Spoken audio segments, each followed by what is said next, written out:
નમસ્કાર, નવપ્રવાહ ગુજરાત ન્યૂઝમાં આપનું સ્વાગત છે।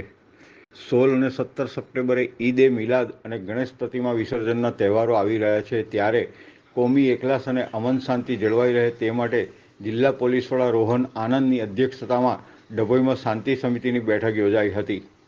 તારીખ 16 અને 17 સપ્ટેમ્બરે હિન્દુ અને મુસ્લિમ બિરાદરોના ગણેશ વિસર્જન અને ઈદ એ મિલાદના તહેવારો આવી રહ્યા હોય ડભોઈમાં કોમી એકલાસ અને અમન જળવાઈ રહે તે માટે જિલ્લા પોલીસ વડા રોહન આનંદની અધ્યક્ષતામાં તેમજ ડીવાયએસપી આકાશ પટેલ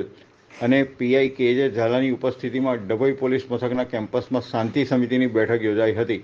જેમાં ડભોઈ નગરના હિન્દુ મુસ્લિમ અગ્રણીઓ, ગણેશ મંડળોના સંચાલકો, ડીજે સંચાલકોને શાંતિ અને એકલાસનું વાતાવરણ જાળવવા સૂચનો કરવામાં આવ્યા હતા।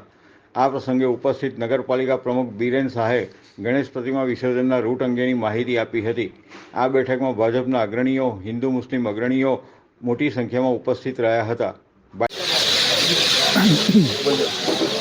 આજ ડભોઈ પોલીસ સ્ટેશન ખાતે ડભોઈ પોલીસ સ્ટેશનના અધિકારીઓ દ્વારા ખૂબ જ મોટી સંખ્યામાં ગામના આગેવાનોને બોલાવવામાં આવેલ હતા અને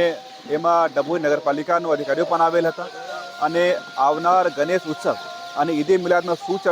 આયોજન છે આ બાબતમાં બધા લોકો સાથે ચર્ચા કરવામાં આવેલ હતા અને કાયદા વ્યવસ્થા જળવાય આ બાબતમાં અધિકારીઓ દ્વારા લોકોને સૂચના પણ ઘણી બધી આપવામાં આવેલ હતી।